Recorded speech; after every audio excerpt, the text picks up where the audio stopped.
Hello friends, welcome to my channel. मैं प्रिया श्रीवास्तव आप सभी का स्वागत करती हूँ आपके अपने चैनल पर। सॉरी फ्रेंड्स, मैं थोड़ा लेट हो गई वीडियो में क्योंकि मुझे कोल्ड हो गया और थोड़ा अभी प्रॉब्लम है बोलने में, तो इसके लिए सॉरी। पर मैं ट्राई करती हूँ वीडियो को बनाने के लिए क्योंकि काफ़ी सारे कमेंट्स आए, इससे मैं आपके समक्ष ये वीडियो लेकर आई हूँ। और थोड़ा आवाज़ के लिए सॉरी। तो ये जो आज की वीडियो है ये केवीएस पीआरटी से रिलेटेड है। इसमें मैंने केवीएस में पीआरटी के जो जितने भी शिफ्ट हुए हैं उन सब का एक साथ एनालिसिस लेकर आई हूँ, क्योंकि कुछ शिफ्ट में मॉडरेट क्वेश्चन का लेवल था, कुछ शिफ्ट में इजी था, कुछ शिफ्ट में टफ था। तो मैंने एक साथ पूरा पूरा एनालिसिस बनाया है। इसमें मैंने सब्जेक्ट वाइज नहीं बनाया है, जैसे जैसे मुझे क्वेश्चन मिलते गए बच्चों से वैसे वैसे मैं उसको अरेंज करती गई।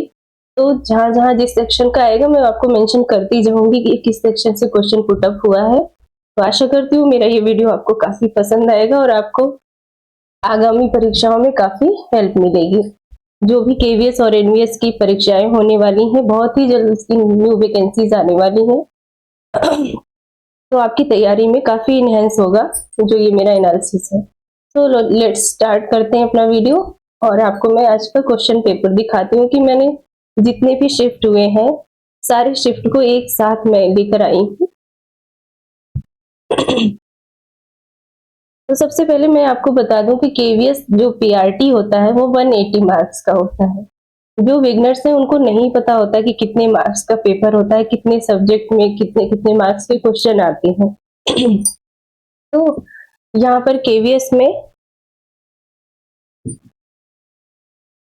पीजीटी और पीजीटी भी होता है पीआरटी के साथ साथ, तो सब में 180 मार्क्स का ही क्वेश्चन पेपर होता है और 180 क्वेश्चन होते हैं। तो बस डिफरेंस क्या होता है, टीजीटी और पीजीटी में सब्जेक्ट को ज्यादा प्रेफरेंस दिया होता है। पीआरटी में कई सब्जेक्ट का समावेश होता है क्योंकि पीआरटी टीचर्स जो होते हैं उनको कई सब्जेक्ट्स की नॉलेज होनी चाहिए। और मैं आपको बता दूं इसमें हिंदी में 30 मार्क्स और पेडागोजी में 60 मार्क्स के होते हैं। पेडागोजी सबसे बड़ा सेक्शन माना जाता है पीआरटी के लिए। मैथ के 20 क्वेश्चंस होते हैं, कंप्यूटर से 5 क्वेश्चंस होते हैं, रीजनिंग के 5 होते हैं, मैथ्स के 10 क्वेश्चन होते हैं और जीएस के 10 क्वेश्चन होते हैं। तो जीएस में हम मान सकते हैं करंट अफेयर को, करंट अफेयर से 10 क्वेश्चन, तो ऑल ओवर 180 मार्क्स होते हैं इसमें और 180 क्वेश्चन होते हैं। अब मैं आपको इस क्वेश्चन का बताती हूँ कि क्वेश्चन कैसे आए थे, किस सब्जेक्ट से कैसे क्वेश्चन पुट अप हुए। काफी स्टूडेंट्स डरते हैं कि पता नहीं क्या लेवल रहा हो, तो डरने की बिल्कुल आवश्यकता नहीं है। आप मेरा ये एनालिसिस देखेंगे तो आपको बहुत हेल्प मिलेगी कि कैसे कैसे क्वेश्चन आए हैं और कैसे कैसे आप इनको आगे करते हुए आगे बढ़ सकते हो। डरने की बिल्कुल आवश्यकता नहीं है, क्वेश्चन का लेवल काफी अच्छा होता है। अगर आपने मेहनत की है तो आपको कोई भी प्रॉब्लम नहीं आती है पेपर करने। तो लेट्स स्टार्ट। क्वेश्चन का रूप क्या था, जैसे एक क्वेश्चन है यूपीआई का फुल फॉर्म क्या होता है। यूपीआई देखिए, आप इसको ईवीएस के अंदर भी ले सकते हैं और कंप्यूटर में भी ले सकते हैं। तो यूपीआई का जो फुल फॉर्म होता है वो क्या होता है, यूनिफाइड पेमेंट इंटरफेस। यूपीआई का फुल फॉर्म क्या होता है, यूनिफाइड पेमेंट इंटरफेस। ऐसे ही रैम क्या होता है, आप सभी ने कंप्यूटर में पढ़ा होगा रैम, रोम। तो इस तरह से रैम का फुल फॉर्म पूछा था, किसी शिफ्ट में रोम का फुल फॉर्म पूछ लेता है। तो इस तरह से रैम का फुल फॉर्म क्या होता है, रैंडम एक्सेस मेमोरी। ठीक है। और डिसलेक्सिया किस प्रकार का विकार है। देखिए ये प्रश्न पेडागोजी सेक्शन से है। तो डिसलेक्सिया किस प्रकार का विकार है, तो ये पठन विकार है। लेकिन मैं आपको बता दूं दूसरे शिफ्ट में पूछा गया क्या कि लेखन संबंधी विकार है। 4 ऑप्शन होते हैं उसमें एक ऑप्शन आपको सिलेक्ट करना होता है। तो लेखन संबंधी विकार क्या होते हैं, लेखन संबंधी विकार होता है डिस्ग्राफिया। ऐसे ही पूछ लेता है गणितीय आकलन संबंधी विकार कौन सा है। तो गणितीय आकलन संबंधी विकार क्या होता है, वो होता है डिसकैलकुलिया, जिसमें कैलकुलेशन करने में बच्चे को प्रॉब्लम होती है। तो इस तरह से मेरा ये बताने का मकसद है ये कि जैसे आप विकार पढ़ रहे हो तो ये 10-15 प्रकार के विकार होते हैं, जिसमें से 8-10 टाइप ही मोस्ट इंपॉर्टेंट होते हैं। अगर आप उनको ध्यान में रखते हो तो ये विकार संबंधी एक प्रश्न तो निश्चित है, किसी भी परीक्षा में निश्चित है आना, चाहे वो सीटेट हो, केवीएस हो, पीआरटी हो, टीजीटी, पीजीटी, कुछ भी हो, DSSB हो या आर्मी हो, कोई भी सेक्शन में आप जाओगे पठन विकार प्रश्न का जरूर मिलेगा कि पठन संबंधी विकार या लेखन संबंधी विकार जो भी है, ये विकार वाले प्रश्न 1 नंबर के जरूर आते हैं। इसके साथ ही जैसे अब हम आगे ईवीएस से क्वेश्चन था, निम्न में कौन सी रबी की फसल है? तो 4 ऑप्शन थे, उसमें 4 में से जौ जो है वो रबी की फसल है। इसके आगे बढ़ते हैं। जैसे इंग्लिश में क्या प्रश्न था? इंग्लिश में था मिरेकलस का सिनोनिम्स। मिरेकलस का सिनोनिम्स क्या होता है? तो इसका क्या होता है सिनोनिम्स? अमेजिंग, अमेजिंग होता है। इसके बाद एक और सिनोनिम्स पूछा गया था, डियर्थ का सिनोनिम्स। डियर्थ का सिनोनिम क्या होता है? एब्सेंस, डिफिशियंसी, ये सब होता है। आप इसे मैच कर सकते हैं कि आपके पेपर में क्या ऑप्शन रहा होगा। ऐसे ही कुछ वर्ड्स दिए हुए थे जिनका अपोजिट यानी कि एंटोनिम्स पूछा गया था। ठीक है, नेक्स्ट हम ईवीएस में ही क्वेश्चन क्या था, रेगिस्तानी ओक के बारे में कौन सा कथन सही है? रेगिस्तानी ओक के बारे में कौन सा कथन सही है? तो अबू धाबी में पाया जाता है ये रेगिस्तानी ओक जो है। ये ऑप्शन में मतलब दिया हुआ था, जैसे ए ऑप्शन में अबू धाबी, बी ऑप्शन में कुछ और, सी ऑप्शन में कुछ और, लेकिन ये कहाँ पाया जाता है? अबू धाबी में नहीं पाया जाता है, ये पाया जाता है ऑस्ट्रेलिया में। ठीक है, इसके बाद पुनः कंप्यूटर से ही प्रश्न, HTTPS में S का पूरा नाम। देखिए, प्रश्न आपको पता होना चाहिए, फुल फॉर्म आपको पता होना चाहिए, वो क्वेश्चन किस तरह से पूछ रहा है ये एग्जामिनर के ऊपर डिपेंड करता है। अगर आपको HTTPS का फुल फॉर्म पता है तो चाहे वो फुल फॉर्म पूरा पूरा पूछ ले या उनमें से किसी एक एक का पूछ ले कि S का फुल फॉर्म क्या होता है, H का क्या होता है। जैसे H का हाइपर पूछ ले, अगर ये पूछता कि H का पूरा नाम क्या है तो आप क्या बताते हैं? हाइपर टेक्स्ट बताते। HT का क्या बताते हैं? हाइपर टेक्स्ट बताते। ऐसे ही S का पूछा हुआ है तो आप क्या बताओगे? सिक्योर होगा। तो HTTP का पूरा में HTTPS में S का पूरा नाम क्या होता है? सिक्योर होता है। ऐसे ही इंग्लिश में फिर से पूछा गया था, लिटरेसी का सिनोनिम्स क्या होता है? ये समझ लीजिए कि सिनोनिम्स और एंटोनिम्स तो काफी हद तक पूछे जाते हैं, काफी क्वेश्चन होते हैं। तो जैसे पूछा था लिटरेसी का सिनोनिम्स क्या होता है। इसके बाद ऐसे आता है एसेंट। कुछ बच्चों ने एसेंट बताया, कुछ बच्चों ने एब्सेंट बताया, मतलब मेमोरी बेस्ड था उनका, बट जो काफी एनालिसिस के बाद पता चला तो ये पता चला कि एसेंट आया था, ASSENT। एसेंट का सिनोनिम्स क्या होता है? क्लाइंब, क्लैम्बर, स्केलिंग आदि। ठीक है, इसके बाद लिबरल का सिनोनिम्स पूछा था। लिबरल, लिबरल तो वर्ड काफी फेमिलियर है लोगों से, बट इसका क्या होता है सिनोनिम्स? Tolerant, open minded. जो ऑप्शन आपके एग्जाम में रहा हो उसको आप मैच कर सकते हैं कि क्या था। नेक्स्ट था थर्फ्टी, THIRFTY। थर्फ्टी का एंटोनिम्स पूछा था। इसका एंटोनिम्स क्या होता है? प्रोफ्लिगेट, एक्स्ट्रावेजेंट। ठीक है, नेक्स्ट क्वेश्चन था करंट अफेयर से, अक्टूबर 2022 में ब्राजील के नए राष्ट्रपति कौन बने? अक्टूबर 2022 में ब्राजील के नए राष्ट्रपति कौन बने? तो कौन बने हैं? लूला डी सिल्वा। कौन बने हैं? लूला डी सिल्वा बने हैं ब्राजील के नए राष्ट्रपति। फिर नेक्स्ट हिंदी से क्वेश्चन था जो कि मुहावरा था, सीधी उंगली से घी नहीं निकलता। इसका अर्थ क्या होता है? सीधी उंगली से घी नहीं निकलता, इसका अर्थ क्या होता है? सीधेपन से काम नहीं बनता है। नेक्स्ट हम्बल का इंग्लिश में, इंग्लिश सेक्शन से क्वेश्चन था, हम्बल का एंटोनिम्स, हम्बल का एंटोनिम्स क्या होता है? हम्बल का एंटोनिम्स होता है प्राउड, एरोगेंट।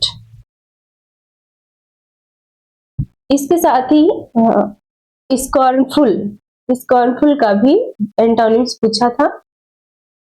इसके बाद मैं आपको बता दूं ईवीएस से प्रश्न था, हम किन फूलों को सब्जियों के रूप में खाते हैं?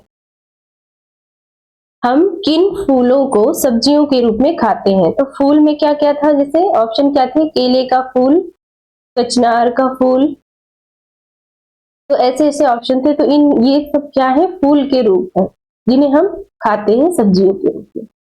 उसके बाद हिंदी से प्रश्न था, हस्तलिखित में समास बताइए। हस्तलिखित शब्द है, उसमें समास बताइए। तो हस्तलिखित में समास क्या होता है? करण तत्पुरुष समास होगा। कैसे होगा? क्योंकि हाथ से लिखा हुआ, हस्तलिखित का क्या मतलब होता है, क्या अर्थ होता है? हाथ से लिखा हुआ। तो हाथ से मतलब साधन, तो जो करण होता है वो से होता है, कर्ता ने कर्म को करण से, तो से, हस्त से। और इसमें प्रथम पद प्रधान है तो ये तत्पुरुष समास हो गया। इसके बाद हम आगे बढ़ते हैं, तीन में न 13 में, ये एक लोकोक्ति होती है। क्या है? 3 में न 13 में, अक्सर लोग यूज करते हैं। तो इसका अर्थ क्या होता है? महत्वहीन, जिसका कोई महत्व ही ना हो उसके परिप्रेक्ष्य में यह शब्द प्रयोग किया जाता है।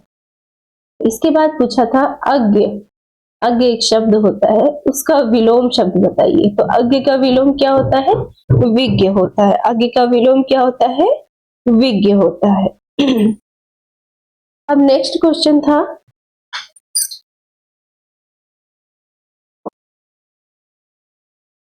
कोई लाके मुझे दे, ये एक रचना का नाम है। कोई लाके मुझे दे के लेखक कौन है? तो इसके लेखक कौन है? दामोदर अग्रवाल जी है। नेक्स्ट हम आगे बढ़ते हैं, मैथ के सेक्शन से क्वेश्चन था 4650 में 4 का प्लेस वैल्यू, 4 के सम का प्लेस वैल्यू पूछा था। 4 का प्लेस वैल्यू जो होता है उसका सम पूछा था, क्या होगा? तो ये होगा 4400, सॉरी 4000 नहीं है, 4 लाख है, 4,400। नेक्स्ट क्वेश्चन था, कुछ एक ऐसा क्वेश्चन था, उसमें पूछा था कि नंबर ऑफ रेक्टेंगल्स, एक आकृति दी हुई थी, उसमें पूछा था नंबर ऑफ रेक्टेंगल्स कितने होंगे। तो जो भी रहे उसमें 9 या 8 जो भी ऑप्शन रहा हो, मतलब एक आप प्रारूप समझ सकते हो कि क्वेश्चन टाइप क्या होता है, कि उसमें रेक्टेंगल पूछा जाता है कि नंबर ऑफ रेक्टेंगल क्या है, नंबर ऑफ ट्राइंगल क्या है। ठीक है। नेक्स्ट था ईवीएस में क्वेश्चन था, शुगर से अल्कोहल बनने की प्रक्रिया को क्या कहते हैं? शुगर से अल्कोहल की बनने की प्रक्रिया को क्या कहते हैं? नेक्स्ट एक ईवीएस से ही प्रश्न था, नदी की चौड़ाई कितनी हो सकती है? नदी की चौड़ाई कितनी हो सकती है? तो मैक्सिमम कितनी हो सकती है? नदी की चौड़ाई हो सकती है मैक्सिमम 50 मीटर तक। शायद ये ऑप्शन में था, जो भी हो 50 मीटर ऑप्शन राइट होगा। नेक्स्ट क्वेश्चन क्या था? देखिए, केवीएस की परीक्षा में एनवीएस का क्वेश्चन था।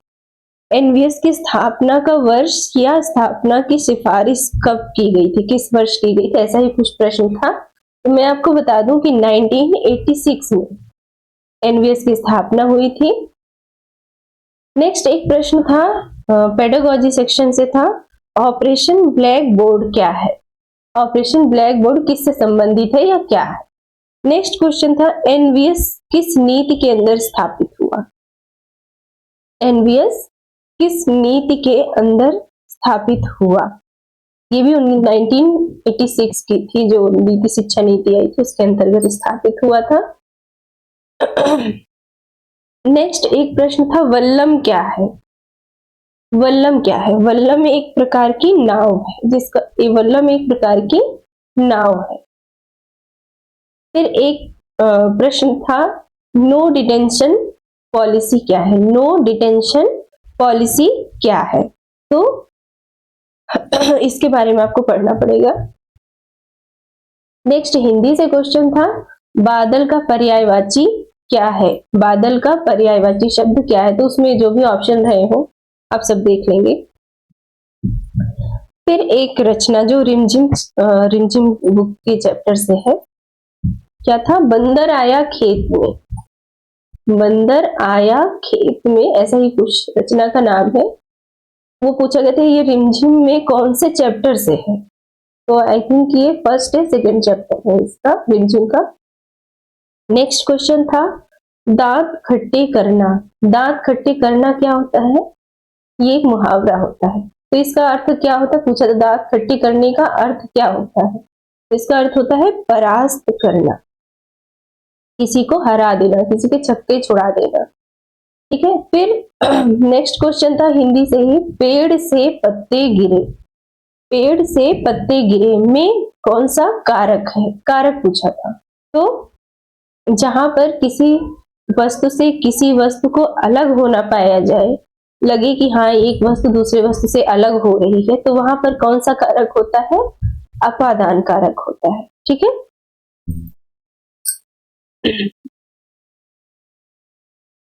नेक्स्ट हम देखते हैं कि करंट अफेयर से क्वेश्चन था कश्मीरी भाषा का साहित्य। कश्मीरी भाषा का साहित्य अकादमी पुरस्कार किसे दिया गया। कश्मीरी भाषा का साहित्य अकादमी पुरस्कार किसे दिया गया, तो ये फारूक को दिया गया है। नेक्स्ट क्वेश्चन था संश्लेषित रेशा। ये था ईवीएस से क्वेश्चन। संश्लेषित रेशा क्या होता है, उसमें 4 ऑप्शन दिए हुए थे, जिसमें से नायलॉन जो ऑप्शन है वो बिल्कुल राइट होगा। फिर नेक्स्ट क्वेश्चन पूछा गया था, देखिए बहुत ही इजी क्वेश्चन था, फूलों की घाटी किसे कहते हैं। फूलों की घाटी किसे कहते हैं, तो किसे कहते हैं, फूलों की घाटी उत्तराखंड है।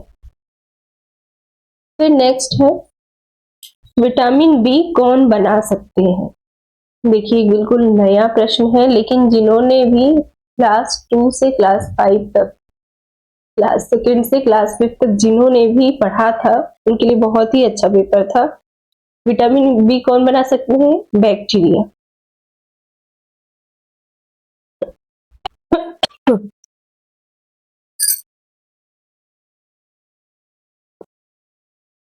सॉरी फ्रेंड्स, गला काफी खराब है कोल्ड की वजह से,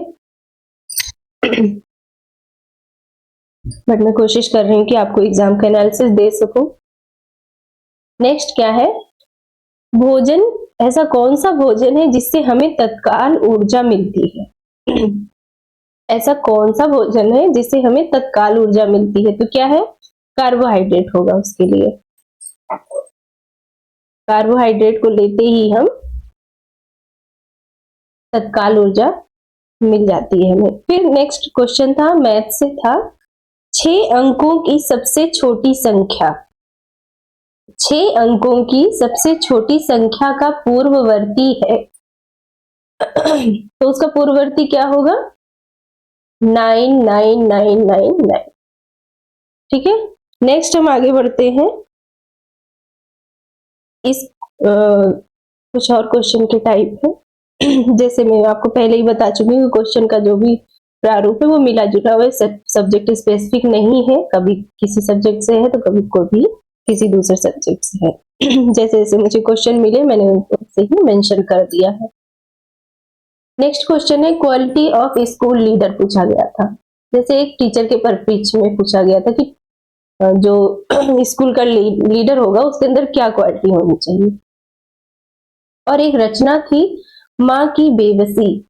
माँ की बेबसी, तो इसके लेखक का नाम पूछा गया था। माँ की बेबसी के लेखक का नाम क्या है, कुंवर नारायण जी ने इसको लिखा है। नेक्स्ट क्या है, तरुण भारत संघ किससे संबंधित है। तरुण भारत संघ किससे संबंधित है, तो ये जल संरक्षण से संबंधित है। नेक्स्ट क्वेश्चन था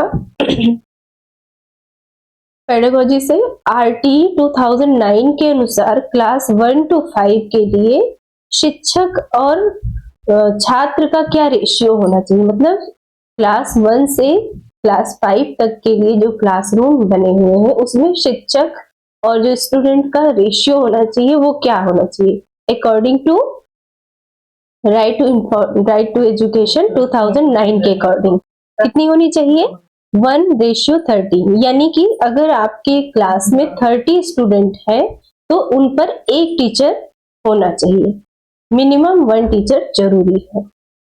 नेक्स्ट आगे बढ़ते हैं, सार्जेंट योजना पूछा गया था, सार्जेंट योजना के बारे में कि कब आई थी कुछ ऐसा ही क्वेश्चन था, तो 1944 में आई थी। फिर नेक्स्ट क्वेश्चन था आरपीडब्ल्यूडी, आरपीडब्ल्यूडी ये दिव्यांग एक्ट, दिव्यांग से संबंधित है एक्ट। तो इसमें पूछा गया था इसमें किस आयु वर्ग के बच्चों के लिए व्यवस्था है पढ़ाई की, निःशुल्क एजुकेशन की। आरपीडब्ल्यूडी एक्ट में यानी दिव्यांग बच्चों के लिए किस आयु वर्ग के बच्चों के लिए निःशुल्क शिक्षा की व्यवस्था है। तो ये आयु वर्ग क्या है 6 to 18 ईयर तक के बच्चों के लिए, 6 से 18 साल तक के बच्चों के लिए निःशुल्क शिक्षा प्रदान की जाएगी सरकार द्वारा। नेक्स्ट क्वेश्चन था ईसीसी। अब जैसे जैसे टाइम बढ़ रहा है तो पेडागोजी और शिक्षण पद्धतियों से संबंधित प्रश्नों की संख्या काफी बढ़ रही है। इसी को ध्यान में रखते हुए क्या क्वेश्चन था नेक्स्ट, ECCE का फुल फॉर्म क्या होता है। इससे केवीएस टीजीटी और पीजीटी में 10 क्वेश्चन आए थे सिर्फ ECCE से। तो ECCE का फुल फॉर्म होता है early childhood care and education, early childhood care and education. Full form तो आपको काफी मात्रा में याद करने पड़ेंगे क्योंकि 4 से 5 फुल फॉर्म हर शिफ्ट के पेपर में आ रहे हैं। नेक्स्ट है फिल्मसी का सिनोनिम्स, इंग्लिश में एक वर्ड दिया हुआ था फिल्मसी, FLIMPSY, FLIMPSY, फिल्मसी का सिनोनिम्स पूछा था तो इसका क्या होता है फीबल, फीबल होता है इसका synonyms. Next first generation computer, first generation computer में किसका प्रयोग होता था, फर्स्ट जनरेशन कंप्यूटर में किसका प्रयोग होता था। इसका आंसर आपको पता है तो आप कमेंट बॉक्स में आकर आंसर कीजिए, मुझे भी पता चले कि आपको पता है या नहीं, नहीं पता है फिर भी आप पूछिए, मैं आपको आंसर करूंगी वहां पर। नेक्स्ट था world social forum, world social forum का गठन कब हुआ था। तो ये होता जनवरी 2001 में। नेक्स्ट है सरस्वती पुरस्कार किसे प्राप्त हुआ, सरस्वती पुरस्कार किसे प्राप्त हुआ है, तो मिला है रामदरस मिश्रा जी को मिला है। नेक्स्ट क्वेश्चन जैसे मैंने आपको अभी बताया कि फुल फॉर्म तो बहुत जरूरी है याद करना। नेक्स्ट क्वेश्चन था full form of NEP, NEP क्या है हमारी नेशनल एजुकेशन पॉलिसी, NEP का फुल फॉर्म क्या होता है नेशनल एजुकेशन पॉलिसी, जो कि अभी 2020 में रिवाइज होकर आई है, तो आपको बहुत ही इंपॉर्टेंट है, पढ़ना चाहिए इसके बारे में। काफी क्वेश्चन पुट अप होते हैं इससे रिलेटेड। नेक्स्ट EVS से क्वेश्चन था चंगपा जनजाति कहाँ पाई जाती है। देखिए एक बात मैं आपको और बता दूं कि जनजाति से संबंधित एक प्रश्न प्रत्येक क्वेश्चन प्रत्येक परीक्षा में पूछा जाता है, चाहे वो TGT हो, PGT हो, PRT हो, यहाँ तक कि सीटेट हो, किसी में भी जनजाति से संबंधित प्रश्न जरूर आता है। तो क्वेश्चन क्या था चंगपा जनजाति कहाँ पाई जाती है, तो कहाँ पाई जाती है ये लद्दाख में पाई जाती है। नेक्स्ट क्वेश्चन क्या है सिंधु घाटी सभ्यता नहीं है, 4 ऑप्शन दिए हुए थे उसमें से पूछा था नहीं है, यानी कि 3 ऑप्शन है वाले रहे होंगे, यानी कि सिंधु घाटी सभ्यता वाले रहे होंगे, और 4th ऑप्शन जो नहीं है वो क्या था पाटलिपुत्र जो है वो सिंधु घाटी सभ्यता में नहीं है। अब नेक्स्ट क्वेश्चन था हिंदी से था काला पानी का साहित्य अकादमी पुरस्कार किसे मिला है, काला पानी का साहित्य अकादमी पुरस्कार किसे मिला है, तो ये मिला है M राजेंद्रन को, ये कहाँ के हैं तमिल के हैं ये। नेक्स्ट है विजिलेंट का एंटोनिम्स, इंग्लिश से क्वेश्चन था विजिलेंट का एंटोनिम्स क्या है, विजिलेंस का एंटोनिम्स होता है केयरलेस या इग्नोरेंट, तो जो आपको इस एग्जाम में आपके क्वेश्चन पेपर में रहा उससे आप मैच कर सकते हैं कि क्या हो सकता है। फिर नेक्स्ट क्वेश्चन था इंग्लिश से ही, रेपुटेशन का सिनोनिम क्या होता है? रेपुटेशन, रेपुटेशन एक वर्ड था, इसका सिनोनिम क्या होता है? तो इसका क्या होता है? Honour, fame, character. Sorry friends.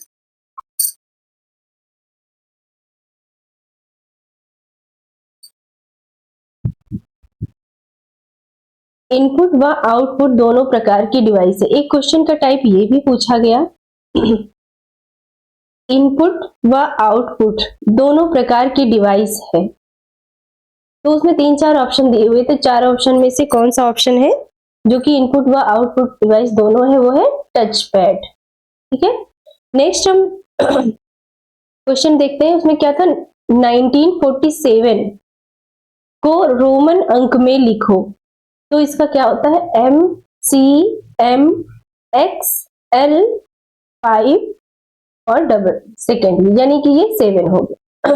M C M X L 7, ये हो गया रोमन अंक में 1947 को ऐसे ही लिखा जाएगा। नेक्स्ट क्वेश्चन की ओर हम आगे बढ़ते हैं। नेक्स्ट हम देखते हैं TLM का फुल फॉर्म पूछा गया था। देखिए मैं आपको बता दी शिक्षण पद्धतियों से भी क्वेश्चन थे, पेडागोजी से क्वेश्चन काफी ज्यादा थे PRT में। तो TLM का फुल फॉर्म पूछा गया था। इसका फुल फॉर्म क्या होता है? Teaching learning material. Teaching learning material, TLM का फुल फॉर्म क्या होता है? Teaching learning material. इसके बाद है FLN। FLN को किस वर्ष तक प्राप्त करने का लक्ष्य है? देखिए इसमें है निपुण के अनुसार, जो निपुण चल रहा है उसके अनुसार 2026 और 27, और जो NEP है हमारी उसके अकॉर्डिंग 2025 तक है। ठीक है,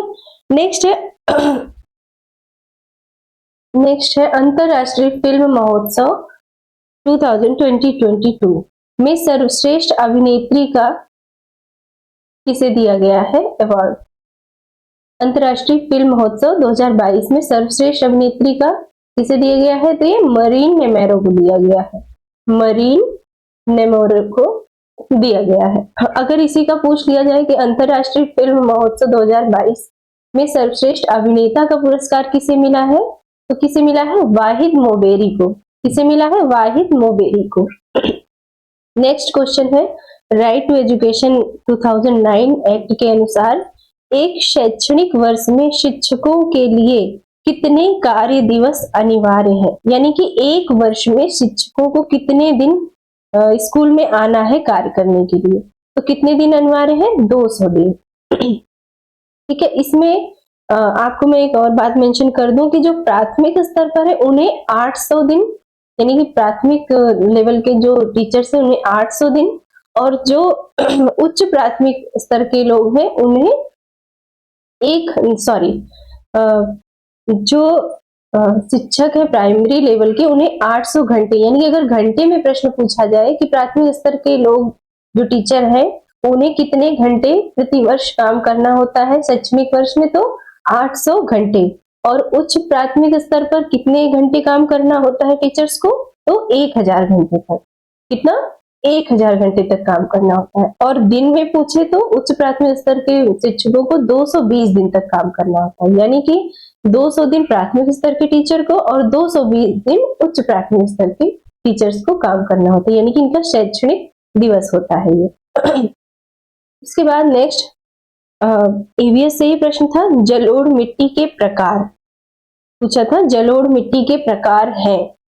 तो 2 क्वेश्चन थे इससे, एक बार तो प्रकार पूछा था ऊपर, उसके बाद फिर पूछा था कि ये नवीन जलोढ़ मिट्टी को क्या कहते हैं। फिर किसी शिफ्ट में ये भी पूछा गया कि पुरानी जलोढ़ मिट्टी को क्या कहते हैं। तो ये जैसे है कि जलोढ़ मिट्टी 2 प्रकार की होती है, नंबर 1 बांगर और दूसरी खादर। तो जो बांगर होती है उसको हम पुरानी जलोढ़ मिट्टी कहते हैं। कई बार प्रश्न इससे भी पूछ लिया जाता है पुरानी जलोढ़ मिट्टी को क्या कहते हैं? क्या कहते हैं? बांगर। और नवीन जलोढ़ मिट्टी को क्या कहते हैं? खादर कहते हैं। खादर का दूसरा नाम भी हम कह सकते हैं क्या होता है, नवीन जलोढ़ मिट्टी, और बांगर का दूसरा नाम पुरानी जलोढ़ मिट्टी। तो प्रश्न एग्जामिनर के मूड पर डिपेंड करता है कि वो किस तरह से पूछेगा, बस आपका कॉन्सेप्ट क्लियर होना चाहिए कि क्या है। नेक्स्ट क्वेश्चन हिंदी से था, सत्कार का विलोम शब्द क्या होता है? सत्कार का विलोम शब्द क्या होता है? तो सत्कार का विलोम शब्द होता है तिरस्कार, और आदर का अनादर होता है। वैसे एक प्रश्न और था हिंदी में भी, स्त्री का पर्यायवाची शब्द क्या होता है? तो आपको भी पता है नारी होता है, ऐसे करके 4 ऑप्शन दिए हुए थे, उसमें से एक ऑप्शन सेलेक्ट करना था। फिर नेक्स्ट क्वेश्चन था, पीतांबर शब्द में समास पूछा था। पीतांबर शब्द में कौन सा समास है? इसमें कौन सा समास है? बहुब्रीहि समास है। बहुब्रीहि समास कैसे है? जिसमें शब्द से किसी तीसरे शब्द का अनुभव हो, तीसरा अर्थ निकले, उसमें 2 शब्दों के मिलने से तीसरा अर्थ निकले, तो वहां पर क्या होता है? बहुब्रीहि समास होता है। जैसे पीतांबर, पीत जमा अंबर, पीला वस्त्र है जिसका, पीला वस्त्र है जिसका अर्थात विष्णु जी। तो इस तरह से तीसरा अर्थ निकला, तो यहाँ पर कौन सा समास होगा? बहुब्रीहि समास होगा। नेक्स्ट क्वेश्चन है, राख की रस्सी। एक प्रश्न था जिसमें पूछा गया था, राख की रस्सी में जो मुख्य कलाकार थे, किरदार थे, वो राजा के क्या थे? कौन से पद पर थे? तो राख की रस्सी में जो मुख्य कलाकार थे, किरदार थे, ये एक लोक कथा है, राख की रस्सी नाम की लोक कथा में पूछा गया था कि ये जो कथा है, इसमें जो मुख्य किरदार था वो मंत्री था या दरबारी था? तो क्या था? वो मंत्री था। राइट ऑप्शन क्या होगा? मंत्री था। नेक्स्ट क्वेश्चन ऐसे ही था कि बहादुर बिट्टो कौन थी? बहादुर बिट्टो कौन थी? ये अगर विधा पूछा जाए कि ये कौन सी विधा थी, तो ये कहानी विधा है, और ये एक किसान की पत्नी थी। बहादुर बिट्टो कौन थी? किसान की पत्नी थी, और विधा पूछा जाए इसकी तो ये कहानी विधा थी। कुछ प्रश्न ब्रेल लिपि से संबंधित थे।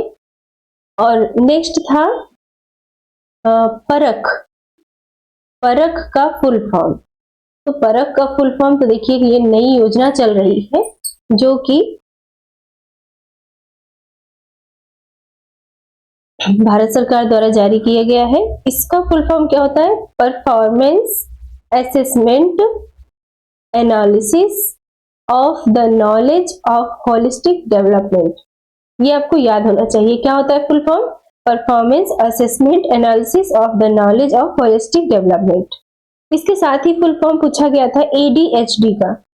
एडीएचडी का फुल फॉर्म क्या होता है? Attention deficient hyper activity development. ठीक है। नेक्स्ट क्वेश्चन था, नायक पूजा की भावना किसमें होती है? नायक पूजा की भावना किसमें होती है? किशोरावस्था में होती है। ठीक है। नेक्स्ट है स्लूथ। एक वर्ड था SLUETH, स्लूथ। स्लूथ का सिनोनिम्स क्या होगा? तो इसका क्या होता है? डिटेक्टिव, इन्वेस्टिगेशन या इन्वेस्टिगेटर, यानी कि जासूस। नेक्स्ट क्वेश्चन था संधि विच्छेद। संधि विच्छेद पूछा गया था कोणार्क। कोणार्क शब्द दिया हुआ था, उसका संधि विच्छेद पूछा गया था। तो कोणार्क का संधि विच्छेद क्या होता है? कोण जमा अर्क, कोण जमा अर्क। नेक्स्ट क्वेश्चन था, मुहावरा पूछा गया था, रस्सी जल गई पर बल नहीं गया। रस्सी जल गई पर बल नहीं गया, या ऐठन नहीं, रस्सी जल गई पर ऐठन नहीं गई। तो इसका क्या होगा? बर्बाद हो गए पर अहंकार नहीं गया। नेक्स्ट क्वेश्चन था, स्पोर्ट्स फॉर डेवलपमेंट की श्रेणी में राष्ट्रीय खेल पुरस्कार किसे मिला? स्पोर्ट्स फॉर डेवलपमेंट की श्रेणी में राष्ट्रीय खेल पुरस्कार किसे मिला? किसे मिला? लद्दाख स्की एंड स्नोबोर्ड संघ को मिला। किसको मिला? लद्दाख स्की एंड स्नोबोर्ड संघ को मिला है। नेक्स्ट है शारीरिक गतिविधि विकास संबंधी विकार डिस्प्रेक्सिया। प्रश्न था, सॉरी फ्रेंड्स, गला खराब है।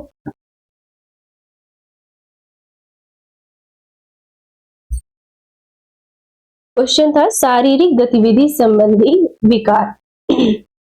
देखिए मैंने आपको पहले भी क्वेश्चन में बताया था कि पठन विकार, लेखन विकार, गणितीय आकलन संबंधी विकार, इसी प्रकार से क्या है क्वेश्चन, शारीरिक गतिविधि विकार संबंधी विकार। तो इसे क्या बोलते हैं, डिस्प्रेक्सिया बोलते हैं। डिस्प्रेक्सिया। तो बोझ रहित अधिगम का सुझाव किसने दिया, बोझ रहित अधिगम का सुझाव किसने दिया, ये भी एक प्रश्न था। इसमें नेक्स्ट क्वेश्चन था मलेशिया के प्रधानमंत्री जो कि नवंबर 2022 में बने वो कौन थे, तो कौन है, अनवर इब्राहिम थे, जो कि नवंबर 2022 में मलेशिया के प्रधानमंत्री बने। नेक्स्ट क्वेश्चन है विसर्ग संधि नहीं है, विसर्ग संधि नहीं है। देखिए नहीं वाले प्रश्नों की संख्या भी काफी होती है केवीएस में, तो उसमें 4 ऑप्शन थे, जिसमें षडानन शब्द जो है इसमें विसर्ग संधि नहीं है, इसमें कौन सी संधि है, व्यंजन संधि है। फिर एक प्रश्न था कौन असंगत है, शब्द और विलोम शब्द दिए हुए थे, 4 ऑप्शन थे सबके, और उसमें से पूछा गया था कि इनमें से निम्न में से कौन से युग्म असंगत है, तो उसमें क्या है, अवनति पतन जो ऑप्शन था, मतलब अवनति का अर्थ भी पतन होता है और पतन तो दिया ही होता, तो यह युग्म असंगत है। नेक्स्ट क्वेश्चन कंप्यूटर सब्जेक्ट से था कौन ऑपरेटिंग सिस्टम का उदाहरण नहीं है, तो 4 ऑप्शन थे, उसमें से राइट ऑप्शन क्या था, माइक्रोसॉफ्ट ऑफिस जो होता है वो ऑपरेटिंग सिस्टम नहीं है। नेक्स्ट क्वेश्चन है मोहन की बहन घर आ गई है, ये हिंदी से था प्रश्न, मोहन की बहन घर आ गई है में कारक बताइए, कारक कौन सा है, तो मोहन की बहन मतलब रिश्ता संबंध दिखाया जा रहा है, तो क्या होगा, संबंध कारक होगा। नेक्स्ट है किस जानवर के दांत हमेशा बढ़ते रहते हैं, किस जानवर के दांत हमेशा बढ़ते रहते हैं। देखिए इसमें जो ऑप्शन था वो गिलहरी था, 4 ऑप्शन में से गिलहरी ऑप्शन सही होगा, लेकिन अगर कभी चूहा आ जाता है इसी प्रश्न में ऑप्शन में, तो गिलहरी भी है और चूहा भी है जिनके दांत हमेशा बढ़ते रहते हैं। नेक्स्ट क्वेश्चन था कोकिला का पर्यायवाची शब्द क्या होता है, कोकिला का पर्यायवाची शब्द क्या होता है, कोयल। उत्तम, उत्तम एक शब्द दिया हुआ था, उसका विलोम पूछा गया था, उत्तम शब्द का विलोम शब्द बताओ, उत्तम का होता है अधम। परावलंबी, परावलंबी शब्द का विलोम शब्द क्या होता है, स्वावलंबी। विष्णु चिंचालकर किसके लिए प्रसिद्ध है, एक प्रश्न था, विष्णु चिंचालकर किसके लिए प्रसिद्ध है, तो ये चित्रकारी के लिए प्रसिद्ध है। नेक्स्ट क्वेश्चन है ऑपरेट कंडीशनिंग थियरी किसने दिया था, ऑपरेटिंग कंडीशनिंग थियरी किसने दिया था, ये स्किनर जी ने दिया था। नेक्स्ट क्वेश्चन था ईवीएस से ही था, जीवाश्म क्या है, उसमें 4 ऑप्शन थे, तो शॉर्ट में मैं आपको बता दूं कि पौधों व जीवों के मृत अवशेष जो चट्टानों में मिलते हैं, साइंटिस्ट उसको ढूंढते हैं, तो उसे हम क्या कहते हैं, जीवाश्म कहते हैं। वो पौधों व जीवों के मृत अवशेष होते हैं, मतलब वो मर गए होते हैं, उसके बाद जो अवशेष रूप में हमें प्राप्त होता है तो वो जीवाश्म कहलाता है। नेक्स्ट क्वेश्चन है तद्भव, तद्भव तत्सम पूछा गया था, दीठी शब्द दिया हुआ था, उसका तत्सम बताना था, यानी कि दीठी तद्भव है, इसका तत्सम क्या होगा, दृष्टि। एक प्रश्न था पंचक्की, दशानन, गजानन, राजकुमार में समास कौन सा, तो इन सब में समास बताना था। ऐसे 2-3 प्रश्नों का ये समावेश है, दिए हुए थे उसमें से समास बताना था। मतलब ये शब्द आपके लिए बहुत मोस्ट इंपॉर्टेंट है, इनके समास आपको याद करने चाहिए। फिर नेक्स्ट क्वेश्चन था पॉलिएस्टर बहुत गर्म होता है, ये किसका स्टेटमेंट था, स्टेटमेंट पूछा था, पॉलिएस्टर बहुत गर्म होता है, स्टेटमेंट टाइप का क्वेश्चन था कि क्यों होता है, कैसे, वो 4 ऑप्शन थे, उसमें से आपको राइट क्लिक करना था। नेक्स्ट क्वेश्चन था गर्म हवा ऊपर क्यों उठती है, गर्म हवा ऊपर क्यों उठती है, क्योंकि वो हल्की होती है इसलिए ऊपर उठ जाती है। नेक्स्ट क्वेश्चन क्या है, प्रकाश संश्लेषण की प्रक्रिया किसमें होती है, प्रकाश संश्लेषण की प्रक्रिया किसमें होती है, पौधे के किस भाग में होती है, हरी पत्तियों में होती है। अब नेक्स्ट करंट अफेयर से क्वेश्चन था, अर्जुन पुरस्कार किस खेल से संबंधित है? सॉरी, अर्जुन पुरस्कार किससे संबंधित है? उसमें था खेल से था और संगीत से था, नृत्य से था, ऐसे 4 ऑप्शन थे, उसमें से कौन सा था? खेल से संबंधित था। फिर क्वेश्चन था हिंदी में ही, मित्र का पर्यायवाची नहीं है। 4 ऑप्शन दिए हुए थे, आपको बहुत आसानी से मिल जाता कि मित्र का पर्यायवाची कौन सा नहीं है। इसके लिए आपको मित्र का पर्यायवाची शब्द याद होना चाहिए। नेक्स्ट क्वेश्चन है, कर्नाटक में प्याज के बीज, कर्नाटक में प्याज बहुत होती है, तो वहां पर ये जो प्याज के बीज छिड़कने होते हैं या बोए जाते हैं, उसको किस चीज का प्रयोग किया जाता है उसकी रोपाई करने में? तो स्पेशली पूछा गया था कर्नाटक में प्याज के बीज का छिड़कने के लिए किस चीज का प्रयोग करते हैं? तो किसका करते हैं? तिरंगे का प्रयोग करते हैं। किसका प्रयोग करते हैं? तिरंगे का प्रयोग करते हैं। नेक्स्ट क्वेश्चन एंटोनिम्स था, रिकनेक्ट का एंटोनिम्स, कनेक्ट, मीट। प्रोफेन एक शब्द था, प्रोफेन, प्रोफेन का क्या होता है? होली, प्योर, ठीक है। और synonyms, antonyms, preposition, rearrangement, active passive, narration, error finding, tense से ज्यादा क्वेश्चन थे। मतलब सिनोनिम एंटोनिम्स तो एक एक दो प्रश्न थे ही, लेकिन टेंस से 3-4 प्रश्न पूछे गए थे। इसके साथ ही हिंदी में तत्सम तद्भव पूछे गए, जैसे कुष्ठ शब्द दिया हुआ था, इसका तद्भव पूछा था, क्या होता है? कोढ़। कुष्ठ शब्द का तद्भव क्या होता है? कोढ़ होता है। अब कुडुक क्या है? एक प्रश्न बहुत ही था जो कि लोगों की समझ से बाहर था। कुडुक, कुडुक क्या है? कुडुक एक भाषा है। कुडुक का अर्थ होता है तोरांग, मतलब कुडुक भाषा में भाषा है।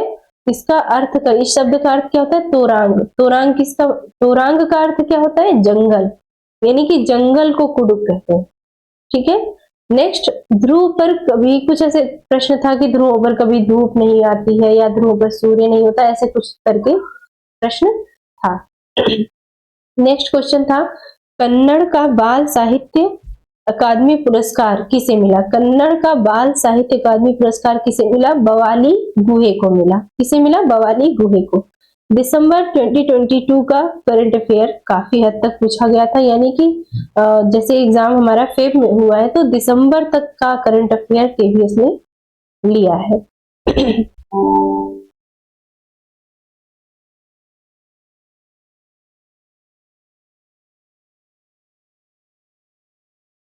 तो अभी मैं अपनी वीडियो इसी के साथ स्टॉप करती हूँ, और इसका पार्ट 2 आपके पास, नेक्स्ट वीडियो आपके पास बहुत जल्दी आएगा, क्योंकि थोड़ा गला खराब है, आगे वीडियो में कंटिन्यू नहीं कर पा रही हूँ, सॉरी इसके लिए। लेकिन नेक्स्ट क्वेश्चन का आपके पास पूरा पूरा लेवल आएगा, तो please continue with me. Okay, thank you, let's meet again.